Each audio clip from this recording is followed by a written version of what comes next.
recording there. It's going. And I'm immediately going to be calling on Becky Sisa and Gumani, Distinguished Toastmaster, for the welcoming and the program further tonight. So, Becky, the stage is yours. There you go. Thank you, Bertus, our technical coordinator. Good evening, ladies and gentlemen, and welcome to the launch of our very first masterclass that is hosted by Toastmasters. We will be hosting a number of these masterclasses throughout the year from now till July next year, and we look forward to having you in these masterclasses. These masterclasses, you will learn something. In these masterclasses, you will grow. I would firstly love to welcome everyone that is here. Firstly, all our Toastmasters from several clubs in 12 Southern African countries. And some of you, I know we are outside of Toastmasters Southern Africa. A hearty welcome to you all. And to our guests who are non-Toastmasters or who know nothing about Toastmasters, we would love to welcome you. This event has been supported and powered by Nedbank, and we really appreciate the support and the encouragement and all the resources that Nedbank has given us to make sure that we make this event a success. Ladies and gentlemen, this is going to be a power-filled event, an event that will empower you in terms of your finances, because we know that everything rises and falls on leadership, but leadership is enabled by finance. A lot of houses or families, a lot of companies, and a lot of organizations fail to thrive because of lack of financial wisdom. And we thought to kick off our masterclasses, we'll start with a finance masterclass, especially in South Africa, being it a savings month, a national savings month. And we hope you will learn something out of this, you will grow out of this, and you will leave this meeting having known that you have become financially wise. Ladies and gentlemen, we've got a fun-filled program, and I'm not going to waste any time for you because I know you are sitting there and you are hungry. You really want to hear from the experts. I am not an expert. I am a public relations manager for Toastmasters Southern Africa, which covers 12 Southern African countries. We are talking South Africa, Zimbabwe, Zambia, Malawi, and other Southern African countries. 12 Southern African countries in total, including Madagascar and Mauritius. I would love you to sit back, relax, get your notepad out, and get ready to take some notes. But before I introduce our very first speaker, or who will be taking us through this program, we'll call him our pilot. Please let us know in the chats, where are you joining us from? Tell us in the chat where you are joining us from. I'm looking at those chats. I just want to see who is represented in this room. South Africa, are you here? Zimbabwe, are you here? Madagascar is here. Thank you, Nedbank, for sponsoring this. And who else? Who else is here? Madagascar is here. Is it only Madagascar? South Africa, are you here? Zimbabwe, are you here? Malawi, are you here? Mozambique, are you here? Zimbabwe, South Africa, Zambia is here as well. Modern Fontaine Breakfast Club, welcome. Kenya is also here. Who else is here? Botswana is here, is represented in this room. Antigua, I would love to know where Antigua is. Antigua is here. Eswatini, South Africa, Zambia, Johannesburg, South Africa, Ukraine. We've got Ukraine in the room, Eswatini, Madagascar. Look like Madagascar is well represented here. Who's going to beat Madagascar? South Africa, Cape Town is here. South Africa, Pretoria is here. And who else? Who else is here? I see we've got a very international audience today, and finance is a international thing. Some way or another, you are going to deal with finance, being it personal finance, business finance, organizational finance, or otherwise. You are going to deal with finance. And today, we are going to give you that financial wisdom. Ladies and gentlemen, like I said, I'm not going to be running this program. I'm going to hand you over to our host, who is ready for us right now. He is a Chief Executive Officer at the Institute of Internal Auditors, South Africa. He is a thought leader, a seasoned training facilitator and mentor, chairperson of the Public Sector Audit Committee Forum, PSACF, and a chairperson of the Anti-Intimidation and Ethical Practices Forum. He is a chartered accountant, certified in South Africa, certified internal auditor, registered auditor, and holds the certificate in risk management assurance. Ladies and gentlemen, this gentleman is a member of the Institute of Internal Auditors South Africa, Institute of Directors South Africa, and the South African Institute of Chartered Accountants. Ladies and gentlemen, let me leave you in the safe financial hands of Julius Mojapi. Thank you so much. Thanks for the wonderful introduction. I'm humbled, and I think you're going to be more excited. If you thought my bio was very inspiring, we have an even more inspiring lineup of speakers for this important topic that we're going to talk about. I think, you know, there's a saying that money is not the most important thing in the world, but it's right up there with the likes of oxygen.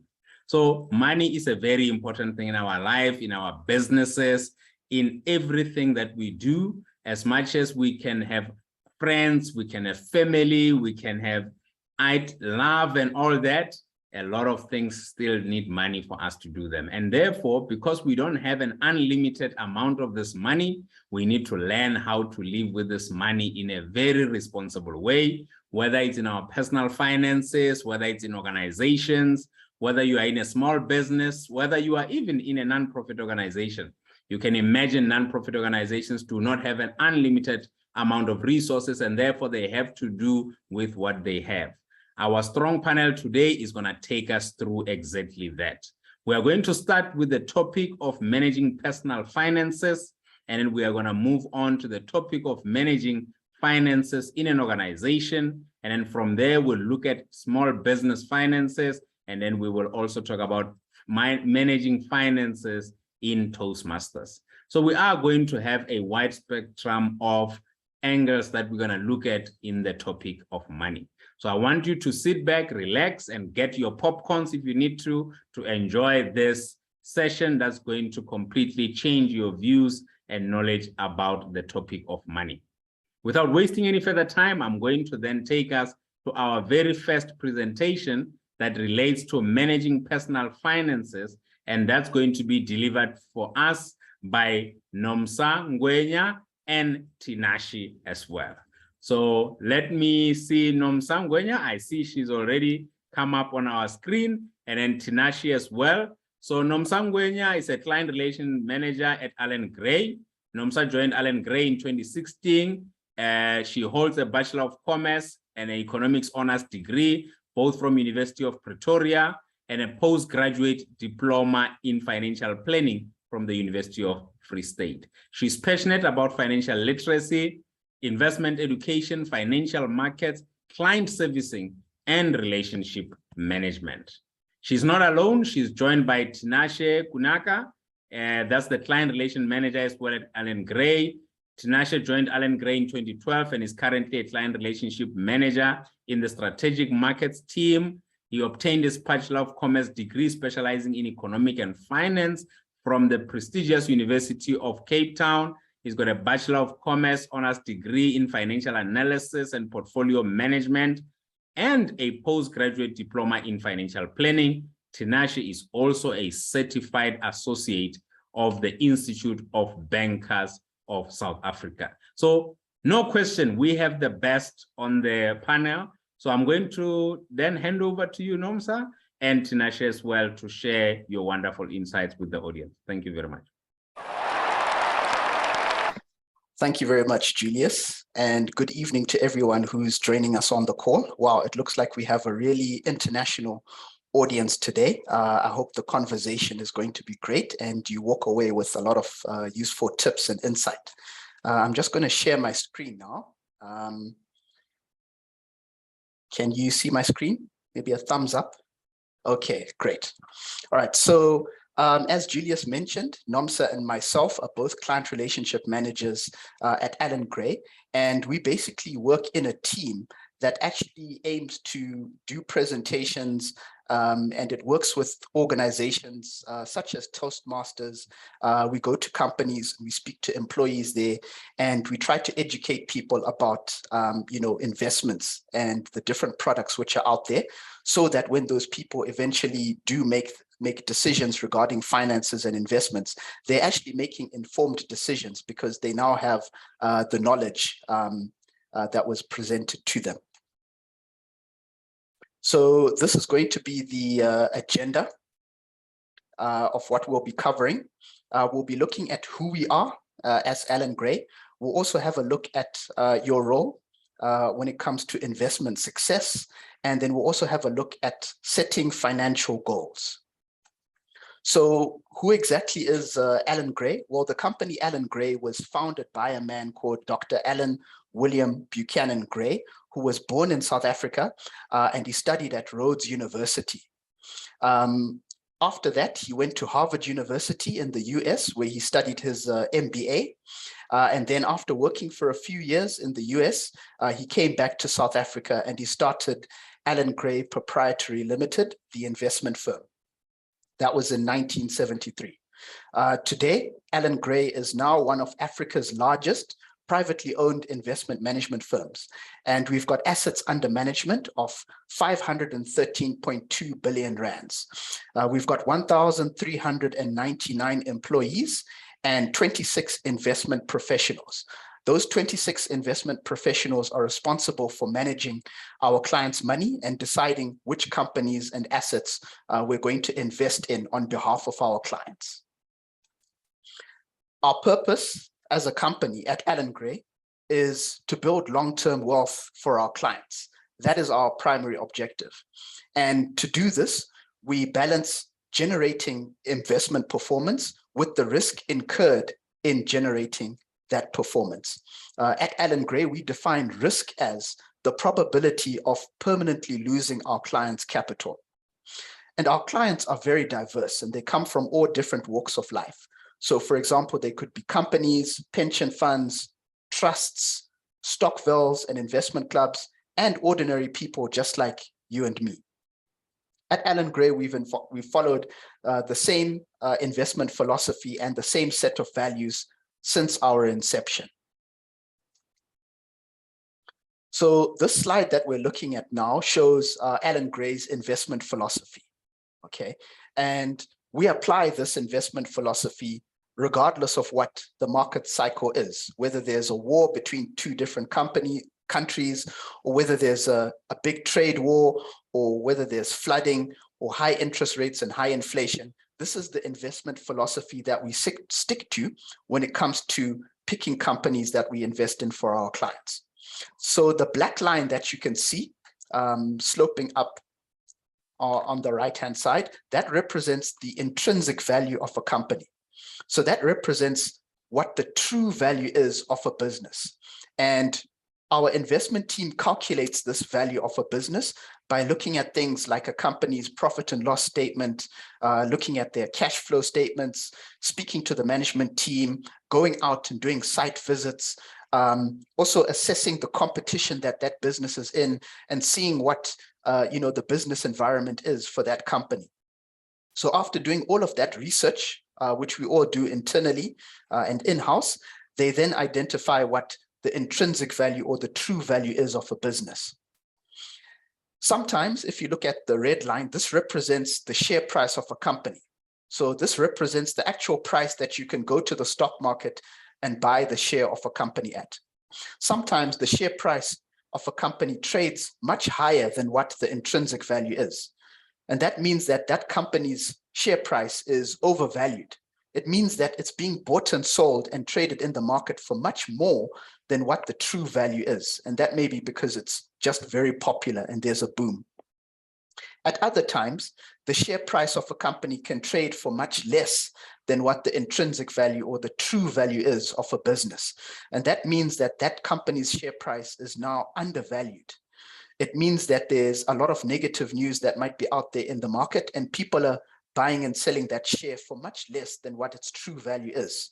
So at Allan Gray, what we simply try to do is buy those shares which are trading for cheap, and then we sell them once they reach their intrinsic value. Oftentimes at Allan Gray, we take a long-term view on any company before we invest in it, sometimes 4 or 5 years. And you might be wondering, why don't we hold on to the shares that we buy until they reach the very peak of the cycle and then sell them there? The reason why we don't like to hold shares in this period over here, where the share price is higher than the intrinsic value, is because that when your share price is now higher than your intrinsic value, it now means you're entering into the realm of speculation. You're holding on to that share just because you believe it's going to go up, not because you believe you're buying it at less than what the intrinsic value is. And that's why we sell the shares once they reach their intrinsic value within a certain margin of safety. So this is known as the behavior gap. This is the difference between the return that an investment can earn and the return that a client actually receives from their investment. So sometimes what happens is there might be a particular investment which requires a 5-year investment period. And some clients, start off, they invest in that fund with all the intention of being invested for 5 years. But then what happens is that sometimes the clients decide they're going to withdraw their monies, or they stop investing for a period of time, or they move from one fund to another fund.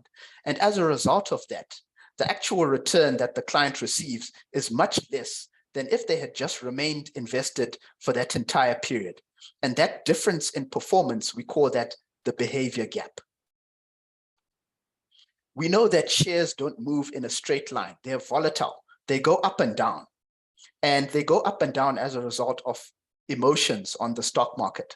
Sometimes when a share price is driving up, people get very overconfident and they buy into that share. But then when the market turns and it starts going down, fear creeps into the market and they decide to sell those shares. And they can sell them at a loss. And that's one of the fastest ways you can lose money, by buying high and selling low. So at Allan Gray, we believe that instead of trying to time the market perfectly and knowing when to invest and when to sell out, it's better to spend time in the market. I'll now hand over to my colleague Nomsa, who's going to look at setting a plan. Thank you very much, Finanace, and a good evening to everybody. Thank you so much for joining us this evening. So July is Savings Month in South Africa, a perfect time to review those financial goals that we set at the beginning of the year. As we think about the impact of inflation, the surging fuel prices and the rising interest rates, it may be difficult to think about saving or investing. But as we navigate the times that we find ourselves in, it is important to still keep our financial goals firmly in mind. You don't need to be an investment specialist who sits down and analyzes companies and financial markets in order for you to be a successful investor. What we have seen that sets successful investors apart, it is their mindset, their ability to control their behavior, just as Finanace has just alluded to right now. So where do you start? So as an investor, you need to start with a plan.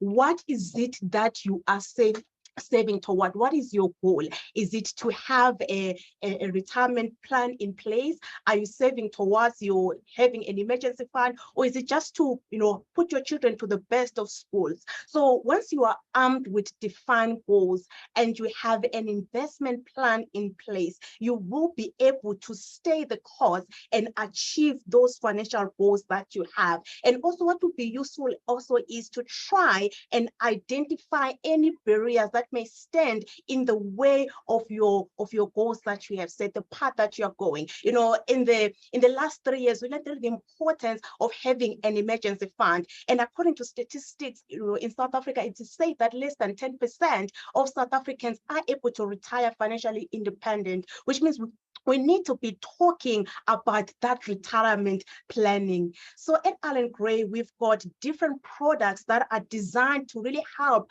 our clients to achieve their financial goals. So our clients come from different walks of life. They include individuals that are saving really for an emergency fund, for their short-term to medium-term goals that could be 1 to 2 years. And they also include clients that are, saving towards their retirement for the next 40 years. So really our products are designed to help all of those type of clients with whatever goal it is that they want to achieve. So these accounts are not only limited at Allen Gray, you can find them with other different asset managers as well. So I'm going to quickly touch on few of them, but if you need more information on all the other accounts that we have, we will send you a link at the end of the presentation. Please do complete that link so that we can be in touch with you. So let's look, for example, at a basic unit trust account. This account is designed for people that are, investing for their short, medium, or long-term goals, and they want to be able to access their money, right? So the account is flexible, and you'll be able to, access the money whenever you can. So you can withdraw and you can add the money as to when you want to, and your money will be invested in South African, companies as well as offshore companies through our sister company, OBA. So in an event that something does happen to you, your benefits will go into your estate. We also have what we call a tax-free investment account. So this account, you can find it at other asset managers, at a bank. So really the goal is to encourage people to invest, but without paying tax. So it is also flexible. You can access the money whenever you want to, and it is good for estate planning purposes as well, because in an event that something does happen to you, the benefits will go to your beneficiaries that you nominate on the account. We also have what we call a retirement annuity. So if you're sitting here and you don't have a pension fund or a provident fund that you're contributing to with your employer, you need to be thinking about, opening a retirement annuity to start planning for your retirement. So with the retirement annuity, the nice thing about it is that it also helps you when it comes to, tax. So with SARS, they are able to give you tax back because you contributed towards a retirement annuity. So your tax benefits are deductible there. With the account, though, you will only access your money at the age of 55. That's really the restrictions that have been put to encourage people to invest for their retirement and not cash out the money before that time. So we also have what we call a preservation fund. So if you happen to change jobs in your career, so you're working for company A and you're contributing towards a pension fund B, and you are leaving company A, you're going to company B, they'll pay you out your benefits, right? So when they do that and you haven't reached the retirement age of 55, you can actually put all of those retirement savings that you have towards a preservation fund where your money will still grow, be preserved for you until you reach the age of 55. So the returns of your investment will come from the actual unit trust or fund that you would choose at Allen Gray or any other company. So number one, you need to choose an account. And number two, you need to tell us, how do you want your money to be invested? What type of assets do you want your money to be exposed to? We've got cash, we've got bonds, we've got property, we've got equities as well. Whatever it is that you're interested in investing in, you will select in terms of the unit trust that you choose. For example, a money market fund is designed for people that want to invest for short term and they want to preserve their capital during that time, and they want to make sure that they're earning interest that maybe above what they would have received at a bank or another institution. So with a stable fund, though, we are trying to invest your money in a mixed selection of assets. So the fund is diversified, so you have equities, bonds, property, as well as cash, but without taking too much risk. So the goal with the stable fund is to get you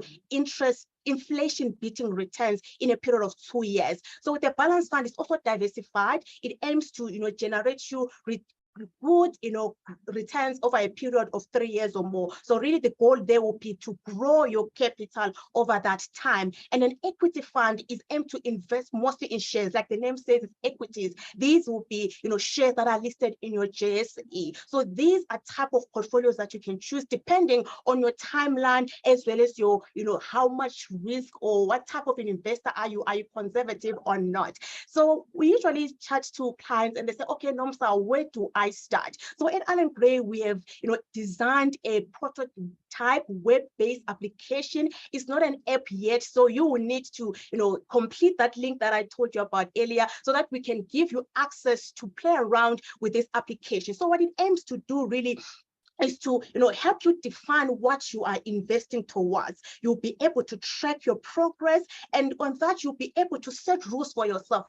How do you want to control your money? And lastly, you will have a savings buddy there. That person is really there to help you keep accountable and make sure that you achieve your financial goals. So with that being said, thank you so much for listening. And if you want more information, please do complete that link that has been posted in the chat, and we'll be in touch with you. Thank you so much. Over to you, Julius. Thank you again for listening.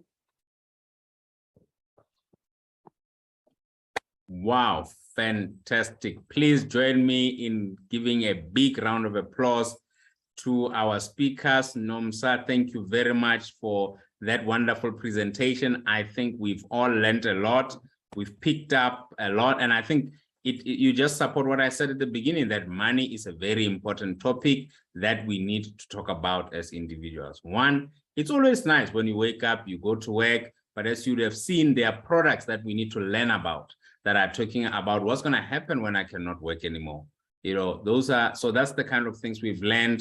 I think, yeah, Tinashe, you've talked about hectic concepts relating to intrinsic value. I'm sure some of us at that point were gone, basically, because we didn't understand but I think I understood a few of the stuff. I would think it means the value of the organization. You started talking about speculation, which I want to think you talk about gambling. Those are kind of stuff that we can relate to, and when you talk about the difference between the price and the intrinsic value of the organization and what model you use to manage your investment. I think, Nomsa, you've talked a lot about having an investment plan, making sure that you do not leave your fate to external factors. You take charge of your money goals, and also the emergency fund. There was this wise lady that mentored me that told me that you need shock absorber money. That means if your car did not have shock absorbers, you can imagine what would happen if you went on a hump. So most of us know, unfortunately, you cannot build the roof when it's raining. You have to make sure that the roof is there before it starts raining. So I think, yeah, that's wonderful. Thank you so much for that presentation. I want to see, do we have any specific questions, maybe from our technicians on the other side? If there are any questions we need to sort out urgently before we move on to the next presentation, to make sure that the session continues in a seamless one and that everyone is enjoying it as it is intended. So if there are any issues you are having, let's see if we can deal with them before we go on to our next wonderful speaker. I don't want you to miss anything. Yeah, I'm seeing a hand. I'm not sure if we should take that one before I move on to introducing our next speaker. Thank you so much, our moderator, Julius. So Mattia has his hand up so that he can appear on top as our timer to time the speaker. So just ignore the timer's hand and then we'll fantastic. Yes. Thank you very much. Thank you, Mattia. Noted. Thank you. Then, yeah, the next topic we are going to go to, apart from managing our own finances, most of us work in organizations. We've seen organizations that go under, they are not able to pay their suppliers, they are not able to pay their employees. We're not going to mention names of any organizations at this point, but we have Mulalo, who is a very well knowledgeable professional in the space of money management for organizations, certified financial planner by profession, founder and CEO of EmpowerX Advisory Services, an independent consulting and training company in the financial services sector. EmpowerX is an authorized financial services provider. Personal vision to empower through education and be known for taking financial education to communities, engaged with communities, and also runs Empowered Women, a non-profit organization working with rights and empowerment of women. They do this through a book club. She's based in Muraga Village, Thohoyandou, Limpopo Province in South Africa. With that, let me take this opportunity to bring to you the wonderful Molalo Nematayeni. Thank you.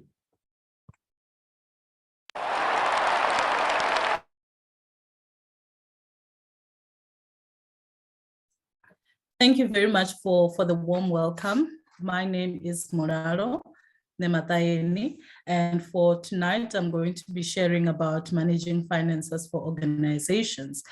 As indicated, I'm a certified financial planner from EmpowerX Advisory Services, and I'm so honored to be presenting after Alan Gray because we have a relationship with Alan Gray, and as a financial advisor, then we advise and then we also recommend products from Alan Gray. So going forward, we're going to be talking about organizations. In simple terms, an organization is a collection of people who come together for a common purpose and they agree to formalize a program to fulfill this purpose. So it's a matter of conducting activities towards this particular purpose.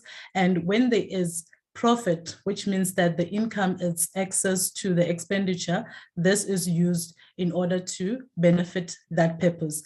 And most people, when we talk about organizations, they think nonprofit only. So there's also profit-making organizations where whatever is left behind also gets used and distributed to the shareholders or members of that particular organization. But for today, we're going to be focusing on the nonprofit organizations.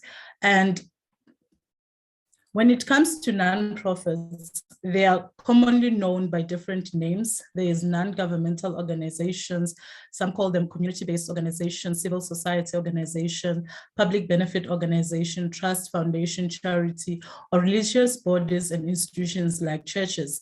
And with this, it's all an umbrella of organizations that are saying, with the profit that we're making, we are going to advance that purpose that we mentioned earlier on. It's non-profit, not non-revenue. So profit is what is left after we have subtracted the expenses from the income. There is a general notion that nonprofit organizations don't have to make money, but we need to make money in order to run the affairs of the particular organization. Similar to managing personal finances, when we come to organization, it is important that we start with a budget and a plan. And because this is something that we do with a group of people, there is basic financial management skills that we need when we are running this particular organization. To start off with, we need to have basic financial policies and procedures. So these policies will guide how the finances need to be managed in this particular organization. So it's something that is written down where we agree in terms of how we are going to ensure that we've got our financials done for the organization, how we are going to manage the resources that we have, how we are going to employ whatever amount that comes into our pocket in order to ensure that the purpose that we are working towards gets achieved. Things like managing and ensuring that we reconcile the bank statements. There are organizations where bank statements don't even get public or be made available to members. But as a way of managing the affairs of an organization, it is important that if it's an organization with members, they are shown what has transpired in terms of the finances that are available on the organization. Cash management, that's one thing that we need to look at, including how we manage petty cash, because sometimes we mismanage finances because we think we are going to repay this particular amount. And with money, if you use it for something, it is highly unlikely that you're going to repay it if it's not your money and the money for the organization. Another thing with the budgets that we do for organizations, we need to set realistic income and expenditure budgets, because you can find an organization that has this specific purpose and now they decide to write this budget which is not achievable, which is not attainable, and that discourages the team and even members. But if we look at the different revenue sources and how we're going to make money as an organization, and then put together a realistic budget to that, it is motivating and allows people to also work towards achieving that. Monitoring is a very important aspect when it comes to managing finances in an organization. It is important that we look at what actually happened with the money compared to what we had budgeted for, and also ensuring that the funds that we have are actually used for the intended purpose. This is one of the risks that come with managing finances for organizations, because people tend to use the money for other things compared to what the money was acquired for. And if we do this and also keep accountable, it will be easier when we have to do our reporting. So back to managing finances, we need the expertise.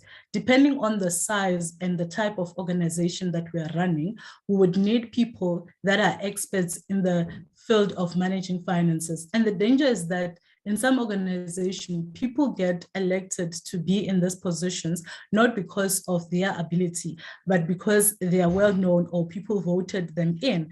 And when the work needs to get done, people forget what they got in for. So it is important that the aspect of responsibility when we're managing finances is well taken care of. Another thing is capacity. If one doesn't have the capacity, it's important to communicate with those within the organization to say, I would like to be relieved of this duty, and then we find someone that can assist. In most organizations, people work in a part-time basis and on a volunteering basis, meaning that they've got full-time commitments, they've got other jobs that they're running, or they are doing this out of the goodness of their hearts, and then they don't get paid for whatever they're contributing into those organizations. So it's important that those policies and procedures we have in place make provision on how those people are going to be compensated or remunerated for the work that they have done. And it is important that we have financial systems, even if it's basic systems where we are able to record what is happening in our finances as an organization. It becomes easier because if we are handing over to the next team that is going to run with the organization, it's easier. They know what has been happening in an organization. And in this way, we are able to ensure that our people get to benefit. And lastly, in membership-based organization, when people join the organization, knowing that they've paid a specific amount in order to get the stated benefits, it's important that we keep accountable. We manage those finances and we ensure that whatever they've put in is to benefit them. And we don't misuse the funds for other things other than adhering and ensuring that the benefits as stated when people join that particular organization are well noted. And lastly, EmpowerX, we are an authorized financial services provider. We provide with advice and intermediary services, focusing on different financial solutions that we can use in order to put together a financial plan. Investments is one of them. There's funeral, life cover, wills and trust, education plans, retirement plans, and also medical aid. And as we do this, it's all about ensuring that our people get to understand that all these things happen in organization. We need to have a plan. And when it comes to business planning, financial planning is an important factor, an important key that we need to take care of. I thank you. Let's give Mulalo a big round of applause, please. Let's give Mulalo a big round of applause. Thank you so much, Mulalo, for that powerful session on managing finances for an organization. And I loved what you said around it's a non-profit organization, not a non-revenue organization. And sometimes that's exactly the misconception we have about non-profit organizations, that they don't even make revenue at all, but they need money to be able to pay their day-to-day expenses, to pay the salaries. Even if it's not salaries or it's a stipend and all that, it's still very important that they have the money in the bank account. They still have to have good basic financial management practices, like having policies, like ensuring that they've got realistic budgets, they've got reconciliations happening. All those things are still applicable to organizations. Organizations are very important in our societies. They push non-governmental mandates at times. So Molalo, you've really covered it, and the feedback on the chat is definitely saying you have been a big blessing to us from a knowledge point of view. So I want to say, if you have other questions, please keep asking them. We're going to get to the panel discussion point. When we get there, we're going to get the speakers to answer all your questions. For now, keep them coming. All right, we're now going to go to our next speaker, well knowledgeable, senior manager for financial wellness and implementation at Nedbank, going to share some good insights with us, experienced banking professional with a demonstrated history of working in the financial services industry, skilled in banking, sales management, commercial banking, facilitation, public speaking, so you can expect the best delivery here. Entrepreneurship, credit risk, very strong finance professional with an unrelenting desire to see an inclusive financial system when it comes to supporting businesses in Mzansi. Without that, let's then bring on board Thapelo Tsiu to share with us some insights. So Thapelo, I'm going to hand over to you, to our audience, the same way all the other panelists that came before you did. Thank you very much. Okay, thank you so much, Lalo, and thank you so much everyone for the opportunity as I am sharing my screen. Okay, so as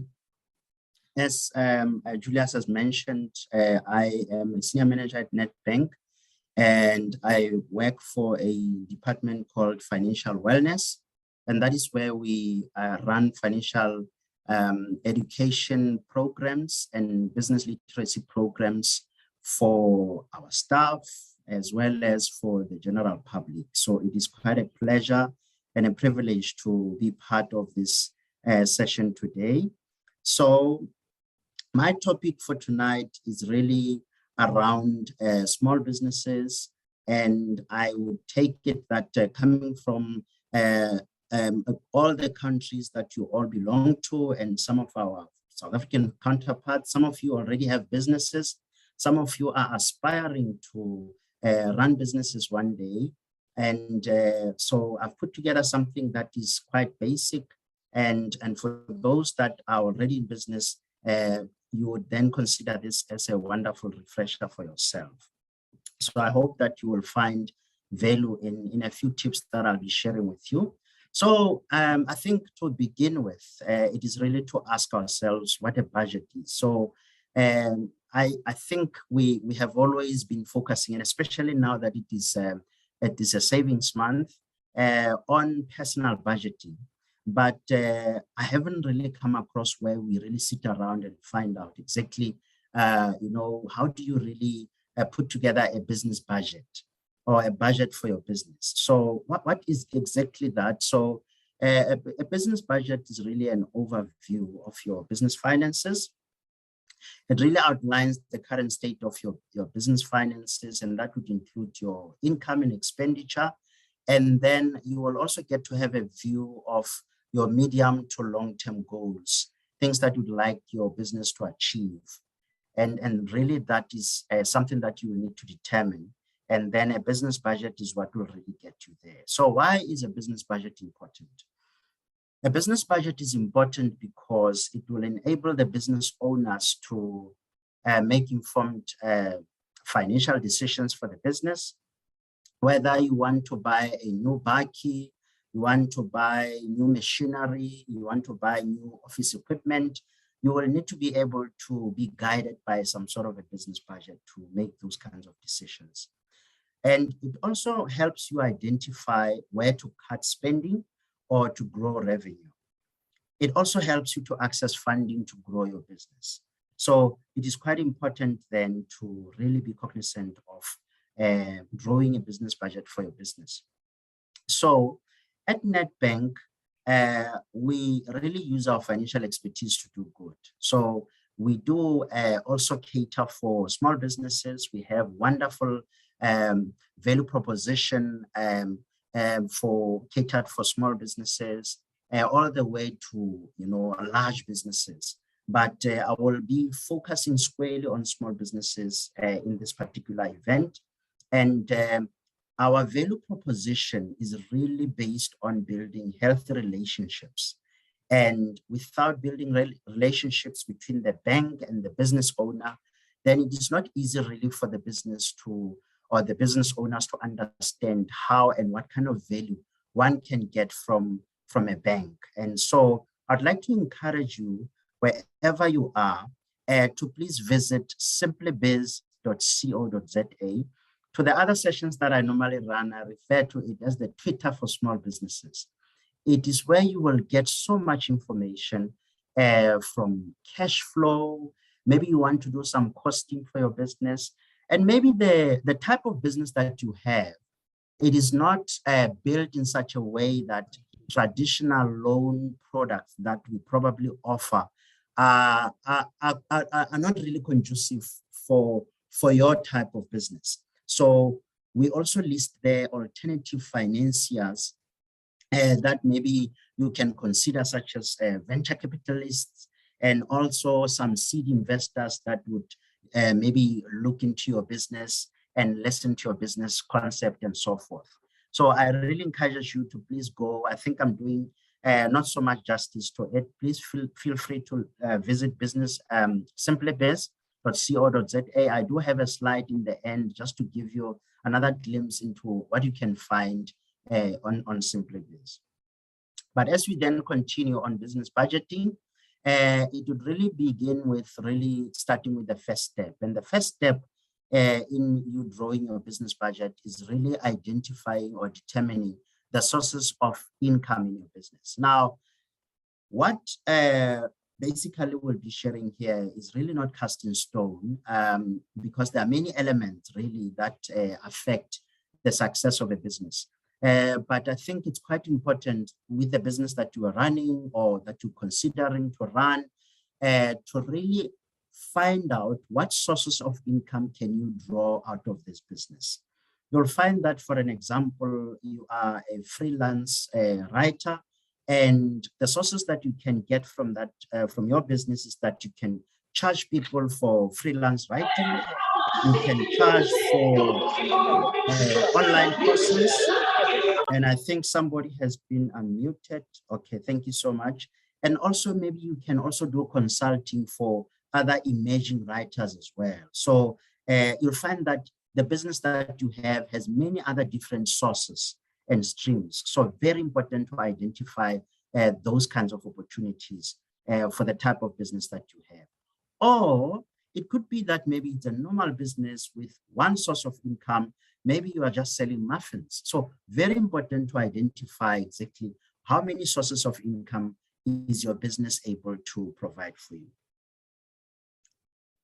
The next step, after determining the sources of income in your business, it is really to determine your fixed costs in your business. Now, fixed costs is quite self-explanatory. It is those costs that stay the same month on month. For an example, it could be your Wi-Fi that you pay per month. It could be maybe a business, a rental, maybe you're paying rent in your business. All those expenses that you know, they are more or less the same month on month. Very important to determine them. And then a tip maybe is to, once you determine them, it's very important then to understand that you will need to factor them with all the plans that you may have throughout the year, so that you know that those are the expenses that will always ever come out. Whatever decision that you want to do is to be really cognizant of the fixed costs month on month. Once you know the total fixed costs that your business is incurring, it is then to move to the next third step, and this is really to determine your variable costs. And your variable costs is really, by definition, those kind of costs or expenses that change from month to month. And here we are simply talking about costs such as electricity. And electricity, depending on usage and or maybe consumption, may be higher or lower. So very, very important to be able to determine your variable costs.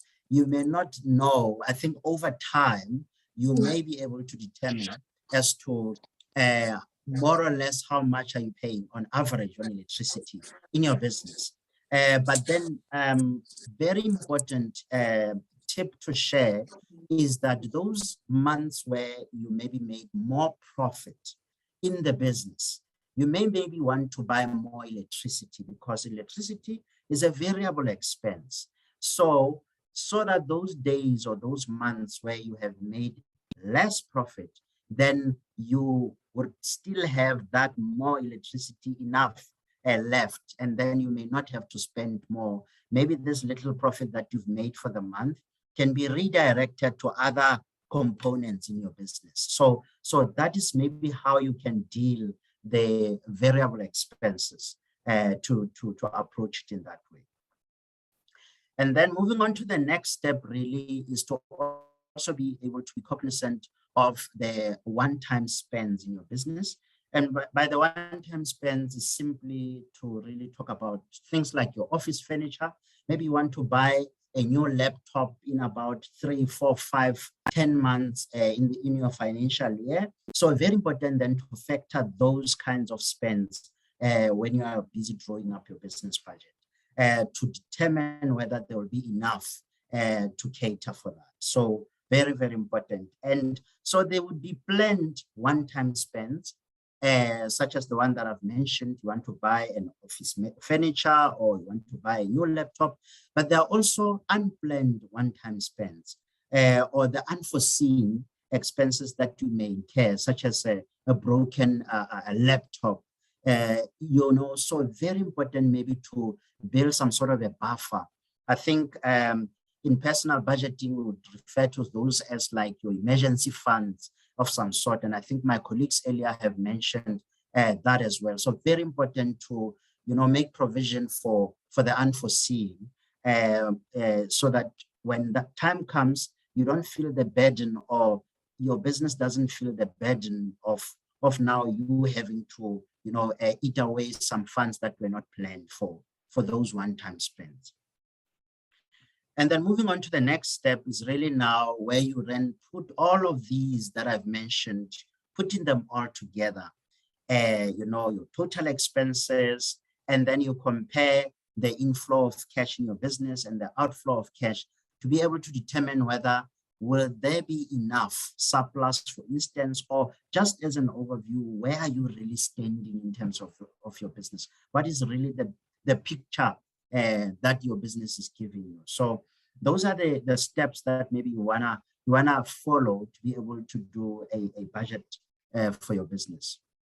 So if you would just do a recap in terms of what I've covered, it is really number one, to determine the sources of income in your business, to determine your fixed costs, to determine your variable costs, to predict the one-time spends, and then put it all together so that you can really get an honest picture about your business and where is really your business at this stage in terms of your finances.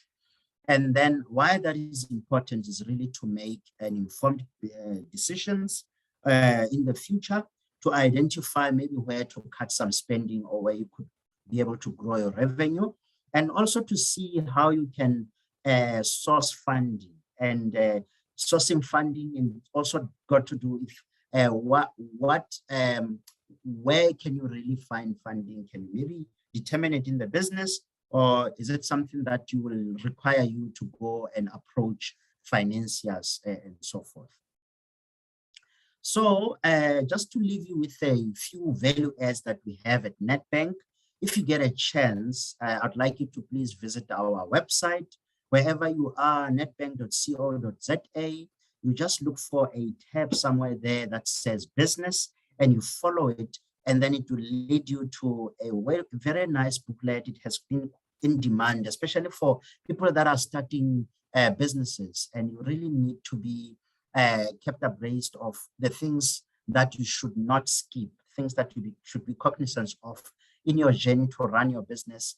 I encourage you to please visit and go through it. It's only 55 pages, and then it will really, it has been put together in the most easiest way for anybody to understand your financial ratios and so forth. So please visit our website, netbank.co.za, and get a hold of this wonderful essential guide for small business owners.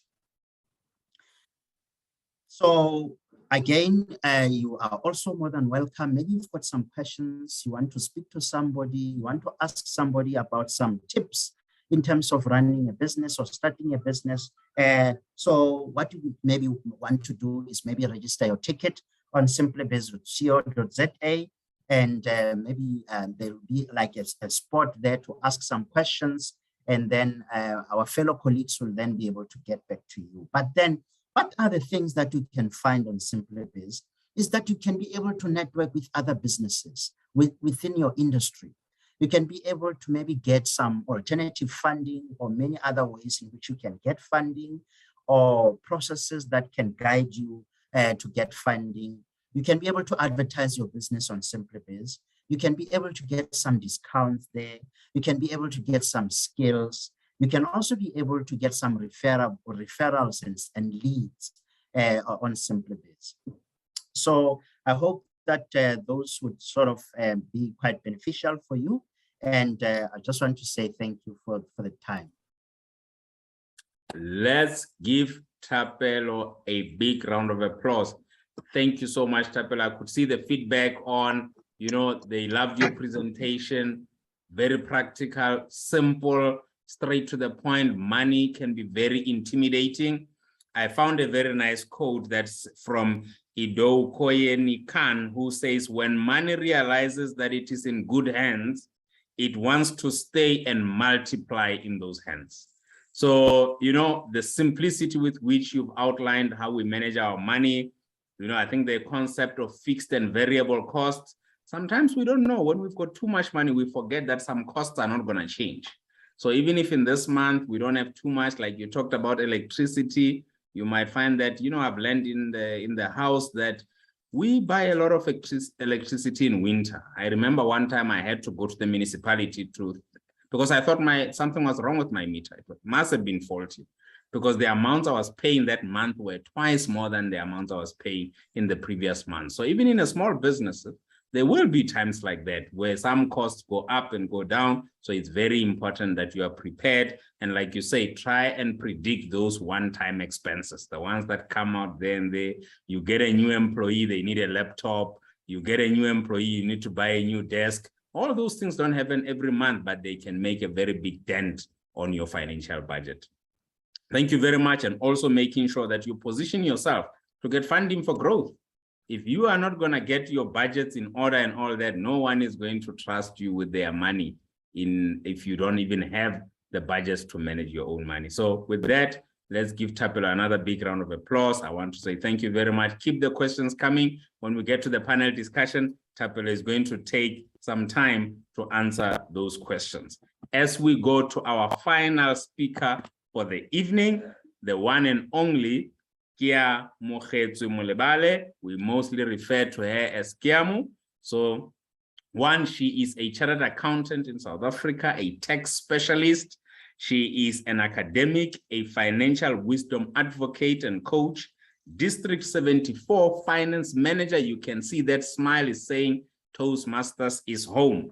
Kiamu has a passion in seeing women and men living debt-free. Imagine waking up without that debt in your space. You can live a very free life and managing their finances well. With that, let's put our hands together and welcome Kiamu Molebale. Thank you. Thank you.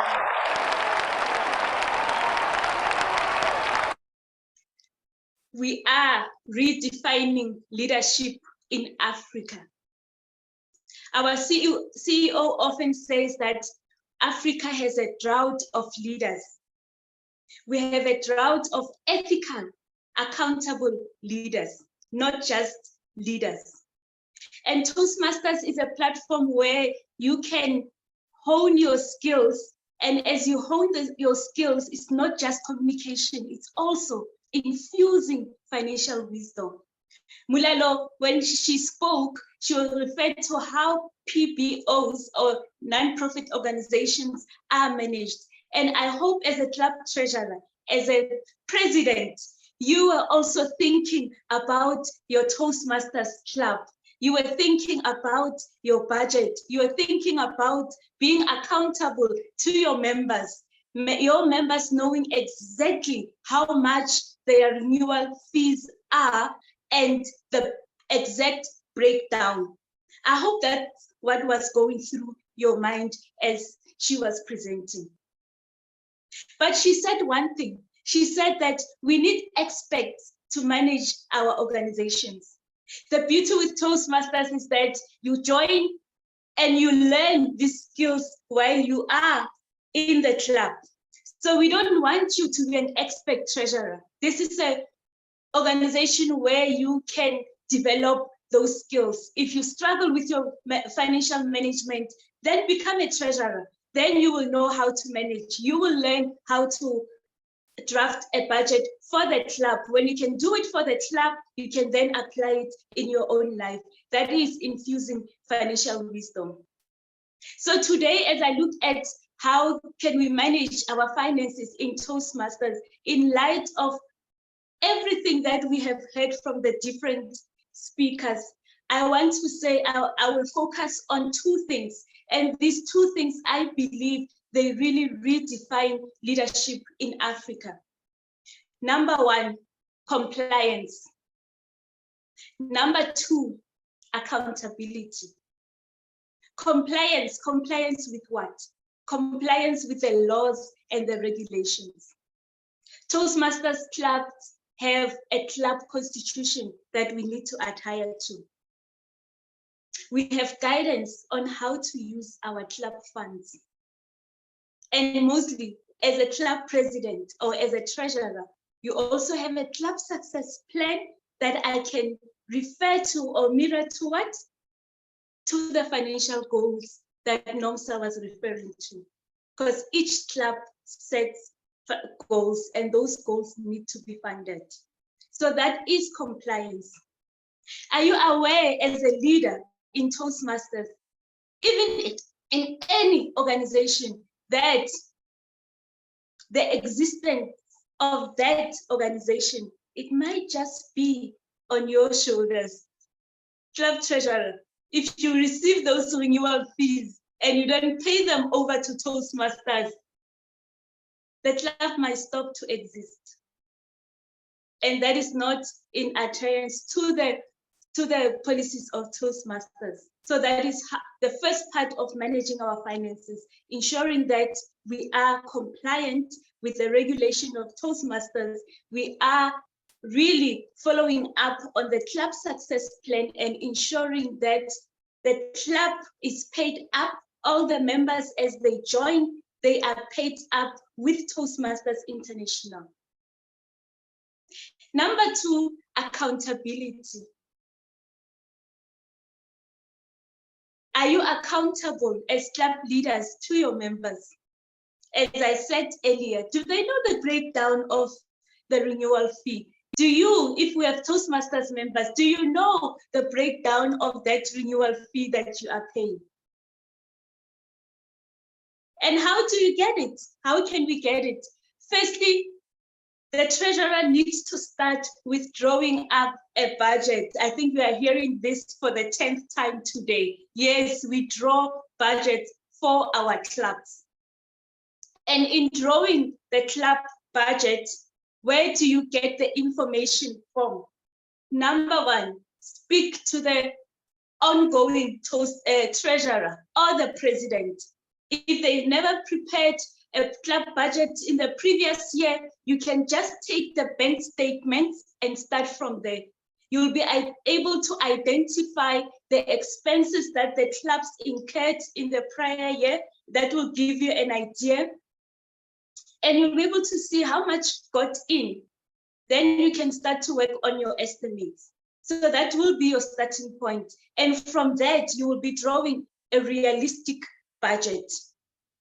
And from that budget, you can then test.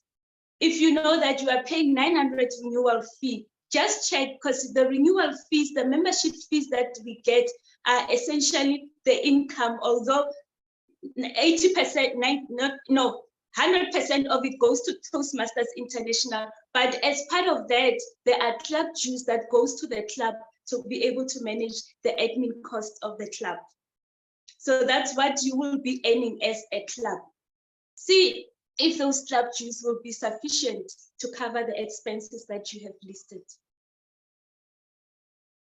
If not, maybe you might need to go out and raise funds. You might need to go out and present speechcrafts to different corporate organizations, just a 6 to 8 week course where you can teach them communication and public speaking and earn income for the clubs while you are empowering people in their communication skills. Thirdly, you can perhaps even get donations. So that will be your starting point, income, and then you'll have your expenses, and look at your club renewal fee, especially the club dues portion. Is it sufficient? Is it maybe too much? Times are tough. Maybe we can lower it so that our members can be able to afford the renewal fee. Is it necessary? Is it still necessary with the online meetings?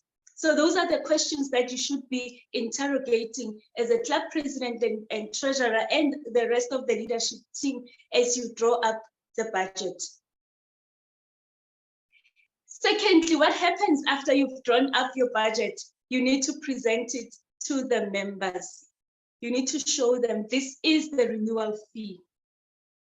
And they vote it in. If they don't agree, they can come up with suggestions, because as the members of Toastmasters clubs, they are essentially the shareholders. You are their CFO. As a treasurer, they are the shareholders. When they pay in, they get a return on investment. That is their self-development. So this year, as we redefine leadership, as Toastmasters members, as Toastmasters leaders, let's remember to incorporate those two components, accountability and compliance. As time goes on, a budget, you must see it as a living document. It's not just that one document that you do in July and you don't go back to. You need to go back, assess the recons that they were referring to. See how are you faring with the budget. You might find out that the exchange rate drops so much that you need to adjust the fee. You adjust it and you go back to the members. Redefining leadership and infusing financial wisdom into our clubs. And as you look at that budget, it's not just a plan that you set at the beginning of the year. It supports your goals. As you revisit your club success plan, you also revisit that budget and see where adjustments need to be added. Being an accountable leader, being a compliant leader, a leader who knows that the existence of their club, who knows that the growth of their members is somewhat a little in their hands. So let's go on and draft those success plans. As we draw up the success plans, I know they are due. As we set up those goals for the club, looking at the budget as well, and communicating our budget with the members, because we are at the stage where our members have to reinvest in their membership of their growth in their communication and leadership. If you have any questions, you feel free to send me an email at finance@toastmasters.org or put it in the treasurer groups or president groups. If you need any documentation in that, then we can send it through to you a draft budget, a budget template for the clubs. Let's redefine leadership this year by being accountable and compliant when it comes to finances of our clubs, and also keeping our members informed. Thank you. Let's give a big round of applause to Kiamo. I think somebody was contemplating quitting as a treasurer, but after this presentation, they are ready to continue. They say saying thank you, Nobantu saying thank you. We giving you a big round of applause as well. So thank you very much, Kiamo. We took a lot from your presentation about accountability and transparency. We need to be accountable to the people whose finances we are managing, or on whose behalf we are managing the finances. We need to know that there's some fundraising that needs to be done. There is work to be done in an organization to get the money. We need to see our budget as a living document. The budget is not written and then it's nicely packaged and it's put under somewhere in the files, you know. We actually have to use it as a living document, and it must support the goals of the club. So with that, I want to say thank you very much again, Kiamo, for the wonderful presentation that you've made. We're now going to go into the session where we just have an open discussion as part of the panel. And we are going to start right at the beginning. I think Nomsa and Finanace, you had some questions, and maybe let's take this time to give you an opportunity to just reflect on those and share any additional insights as part of this panel. So Nomsa and Finanace, over to you. Thank you so much, Julius, and thank you very much to our fellow presenters, Molalo, Tapelo, and Kiamo. You were amazing. Thank you so much for all that you shared with us this evening. So there was a question, I think it was from, I don't want to pronounce your name, but it was around if people outside of South Africa can invest at Allan Gray. So yes, so if you are not a South African resident, you stay outside of South Africa, you are able to invest through our Allan Gray Offshore Unit Trust. I assume maybe you are an African resident. If maybe you can confirm which country exactly where you are, so that we can check the tax implications of your country, because some countries have some restrictions of because of their tax there. So, but you can invest through our Offshore Unit Trust, and we can then pay out your money in your country's bank account. So yeah, that's fine. So yeah, there are offerings for people that are outside of South Africa.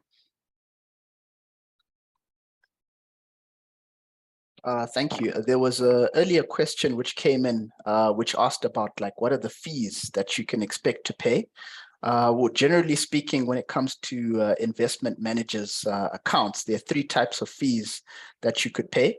The first are financial advisor fees. The second are investment management fees.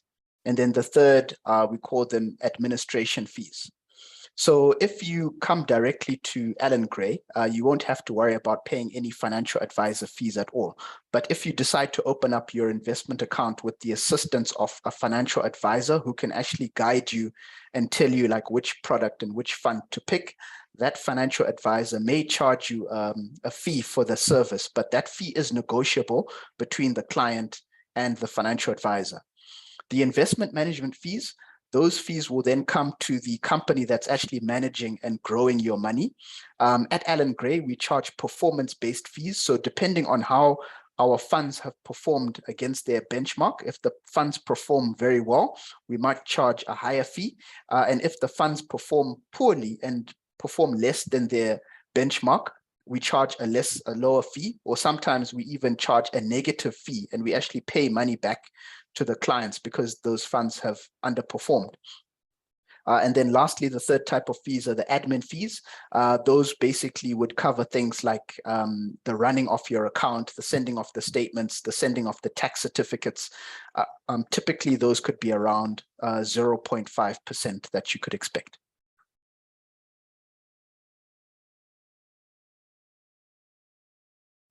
Right. Thank you very much for those comments and input from Finanace and Nomsa. While you're keeping just a lookout on the chat to see if you have any additional questions, let me then go and check out with Mulalo. If Mulalo picked up any questions that she would like to comment on, and if she has any additional nuggets she would like to share with our delegates after she has listened to all the other presentation and seen the questions that they asked. Mulalo, let me hear from your side. Is there anything else that you would like to add or expand, or any questions you've identified that you'd like to answer? Thank you very much. From my side, there was no questions on the chat functionality, but what I can share is I love how we've emphasized the importance of being accountable to our members, because most membership-based organizations don't continue, or they lose members because people don't see where their money is going, or they don't get an opportunity to have a say in terms of what the money is being used for. They just get reports, and then those reports show that it's their money that was used without them even giving their inputs as to what would be a benefit to them, even if the money is being used for other people. So I'd just like to say, let's keep accountable and ensure that people see value for what they have joined for. Thank you. Oh, fantastic. Accountability, transparency, again, very important, especially in the nonprofit space, because those organizations were started to achieve a certain mandate that is for the collective good of those beneficiaries, whether in the form of members or communities, or if it's an orphanage, orphans that are at that in premises and all that. So we need to make sure that we are accountable. Now, Tapelo, let me come to you, see if you have got any questions and any additional insight that you would like to share with the delegates. You spoke about the very important topic of small business finances. We know in South Africa, everyone is talking about how small businesses are the hope for us to get out of that unemployment number that scares us every time we look at it. So I don't know if you have any questions you would have picked up, and if there are any additional insights you'd like to share. Okay, thank you so much, Julius. And I absolutely agree with you. I think starting a small business is really one of the solutions that could really improve the economy of our country. And those that have the courage to take the leap of faith, I always have so much respect for them. So yes, I did identify a question, and it came from Jabulo, and I was also excited, already started typing my answer there. But I think for the benefit of everybody, or maybe let me just read the question. It has got to do with the possibility of opening an account, and and also the fees associated. And this is referring to a business account, and maybe one of the any offerings that Nedbank has from a transactional point of view. And this account, it is to a point that it should help the organization to also bank online. They also need to have a bank card on this business account. And the answer is yes. There are different types of business accounts that are available. There is one called a startup bundle, and this is really catered for somebody who wants to start a business, and maybe you don't have a lot of clients as yet. You are still going to go hustle for clients. You're still going to grow your market share, as it were. And so now you wouldn't want to start paying fees, so there is that kind of an account that you can get. It's called a startup bundle. And also it is on the Nedbank website as well, nedbank.co.za, and they state all of those different features that it has. There you can be able to transact online. You can also be able to have a card if you want. But I think after 6 months or so, then that's where the monthly fee will start to kick in. But in terms of going into the nitty-gritty of the fees themselves, I'm happy to refer the relationship bankers who can be able to take you through the entire features and benefits of the account and so forth. And then we then have the business pay as you use, and this is as it explains itself, a business account where you pay as you use. So for whatever transaction that you do, you pay for that transaction. And then we also have bundle business accounts, and this is where you can then agree to pay a bundle fee that will accommodate a number of transactions, And then I think the bundle solutions are tiered. There's a bundle 30 and a bundle 60. But again, the relationship banker would have the most up-to-date information about those kinds of bundle accounts. But why I want to say this is because it is very important for anybody that wants to start a business to really ask how much they're going to pay on this account. The same way that you go to a supermarket and you want to buy Raja or you want to buy tomatoes, you don't just go pick them up and go to the till. You find out how much they cost. The same principle you use when you go to the supermarket is the same that you should use when you want to choose the right business account for yourself. It may happen that the business account that you want, it is the kind of business account where you pay as you use because you've just started this business and you are busy building your clients, and you don't have a lot of clientele as yet. So you don't need the kind of account where you are now going to pay a huge bundle fee for just maybe a few transactions to be running through that account. So the conversation that you'll have with your banker then is very important, and it's very important to share with your banker what type of business that it is. How many transactions are you anticipating will be going through that business account? Maybe you've got some telephone bills, you've got this. State those things before you go to the bank or before you open that account. Okay, I hope I answered the question. Thank you so much. Thank you so much, Thapelo. Really appreciate the clarity you've given and the questions you've answered. I think those that asked the questions, I hope you got the answers that you wanted to get. Kiamu, let's get to you. You talked a lot about accountability and transparency and a budget being a living document and alignment to goals. I saw a few comments for you on the line. Maybe you can give us some additional insights and also cover those comments as well. Thank you. Thank you. I don't have much more to add. What I can say is that I've put my email address on the chat box. So if you have any issues, any further questions, you can just send me an inbox. But the most important for now is those club budgets and ensuring that our members, our additional tip, our members receive their invoices so that they can reinvest. And as we consider these renewal fees and the new members fee, one thing that you can also think of is perhaps incentivizing members for paying the membership earlier. If you can offer discounts, if the club has enough funds to do so, remember that's where the budgeting comes in. If you see that you have enough cash to manage that, please do so. Let's help our members in staying and developing themselves.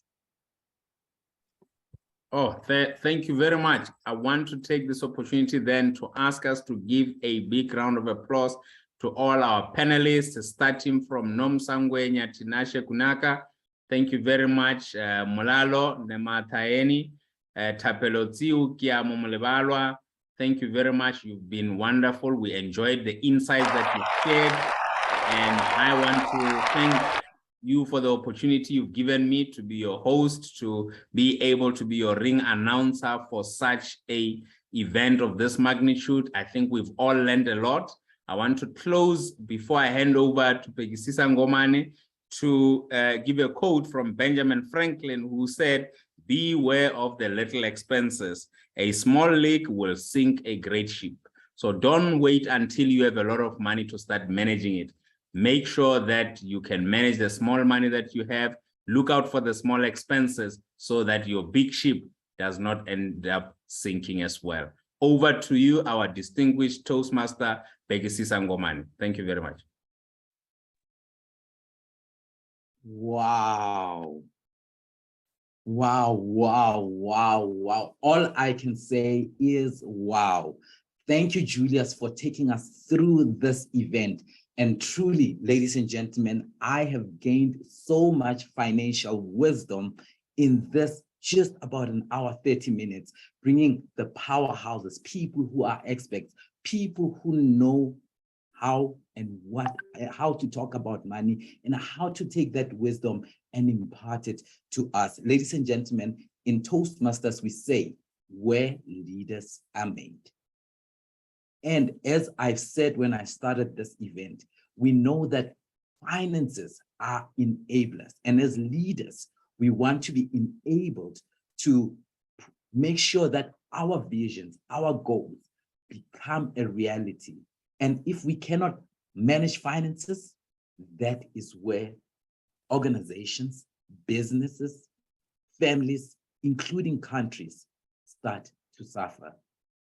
And it is because of such a lack of knowledge in the wisdom that we had today that we find businesses, organizations, families, and countries suffering. And this year, as we said, we are redefining leadership in Africa. And one of the things that are lacking, or that is lacking in Africa, in African leadership, is financial wisdom, is accountability when it comes to finances. And it starts here with us today by taking adherence to such knowledge that we had today in how we manage finances.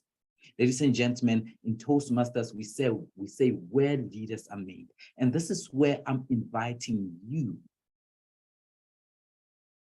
as a leader, or you as a business manager, or you as an organizational manager to say, do you have leaders in your organization or in your business?